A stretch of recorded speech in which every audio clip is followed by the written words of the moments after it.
Hi, my name is Asia Greer. I'm going to do my project on prenatal smoking as a major cause of low birth weight. I'm going to start with the definition of low birth weight. Um, an infant born that's less than 2,500 grams, which is about 5 pounds 8 ounces, will be considered low birth weight. Typically, these babies are born after 37 weeks, which is considered term, and that's usually how they apply the low birth weight definition. So the exposure in this project is maternal smoking. Women who smoke during pregnancy are more likely to have a baby that is of low birth weight. They also experience premature birth more frequently, as well as babies that are small for gestational age, or growth restricted. Both of the small for gestational age and growth restriction are precursors to the low birth weight. These mothers also have higher risk of having a baby born with cleft lip or cleft palate or both. And they also have significant higher risk of sudden infant death syndrome, which is SIDS.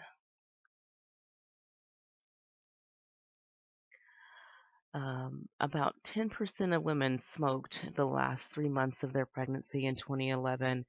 And the significance of that is that in the last 3 months of pregnancy is when the baby does the most of their growth, and smoking really has an effect on their size during that time of pregnancy. The 3 months prior to pregnancy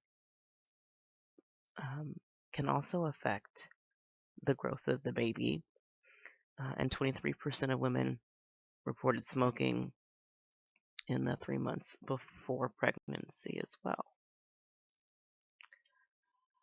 So the outcome of smoking during pregnancy, one of them is low birth weight. In the United States in 2014, 8% of babies were born with low birth weight. It sounds like a low number, but that's over 300,000 babies. And of babies that are low birth weight, the ones that are under 1,500 grams, which 22% of them in 2010 that were born less than 1,500 grams didn't survive their first year of life. And that's compared to the 1% of moderately low birth weight infants, which are infants that are closer to the 2,500 gram range.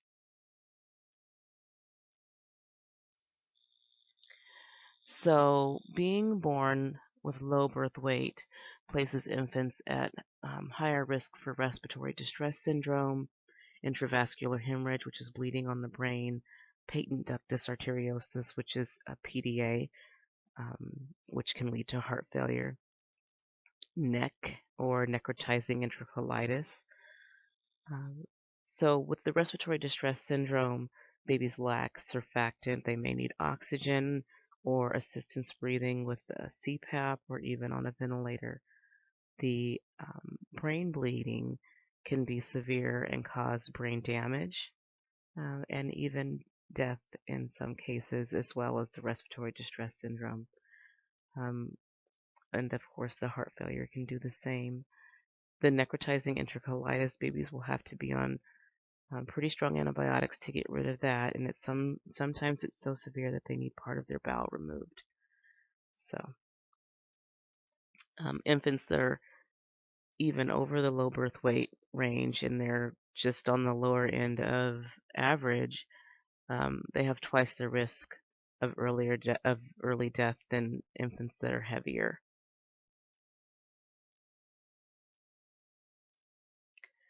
So just to kind of look into the future, moms that smoke before pregnancy or even and during pregnancy increase their risk of having a low birth weight infant. And infants that are born with low birth weight have future sequelae such as diabetes, heart disease, high blood pressure, obesity, metabolic syndrome. These are all high prevalence in our society today. And if we can get people to decrease or even stop smoking during pregnancy, we could see some decrease in these um, incidences in the future.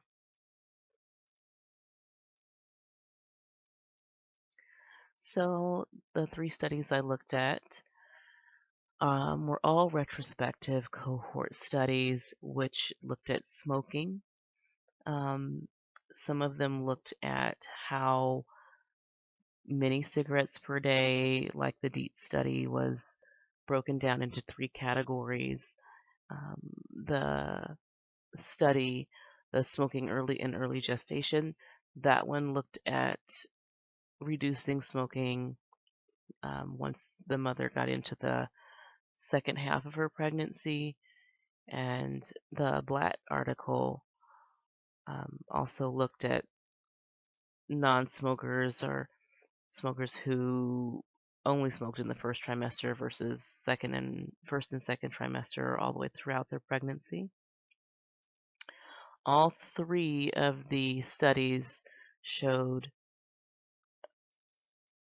an increased amount of babies that were born with low birth weight, that were small for gestational age, had growth restriction, increased risk of preterm delivery, as well as increased NICU or in neonatal ICU admissions. The outcomes were measured based on standard definitions. Preterm babies were any babies born prior to 37 weeks, and babies that were considered low birth weight are typically 37 weeks or greater.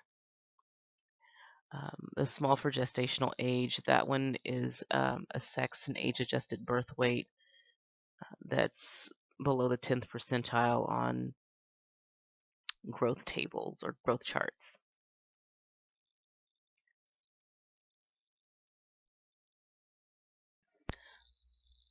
The results in study 1 from the Dietz article showed adjusted odds ratios that were statistically significant. The higher the amount of cigarettes that the mother used, the higher the odds ratio was for that baby to be born with low birth weight. In study number 2, this odds ratio had to be calculated based on the babies that were born with low birth weight. The study did a lot of focus on intrauterine growth restriction, which is a contributing factor to low birth weight. The odds ratio was significant in this one as well. The third study, this one looked at women who smoked in the beginning of pregnancy versus the women who smoked a decreased amount in the second half of pregnancy. So the adjusted odds ratio in this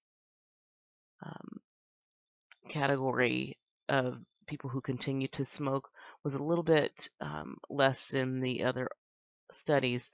However, the reduced smoking group, the adjusted odds ratio, was no longer statistically significant. So there is some good evidence here that smoking during the third trimester or second half of pregnancy has a significant effect on causing low birth weight. Okay, and this is the Hennequin criteria for all 3 studies.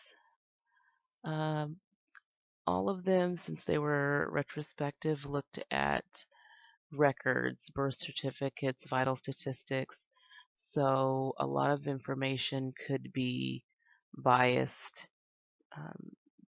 because maybe some of it didn't get recorded or underreported. So those confounding factors could be substance abuse or psychiatric disorders, hypertension, prolonged gravity, which means, they're going past their due date.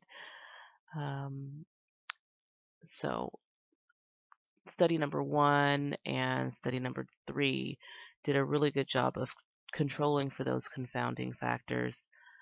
And study number 1 said that they really didn't have a way to control for substance abuse and psychiatric disorders. All of the strength of association was quite strong. The third study wasn't as strong as the others. However, there was a significant difference between the reduction of smoking in the end of pregnancy and those who continued to smoke throughout.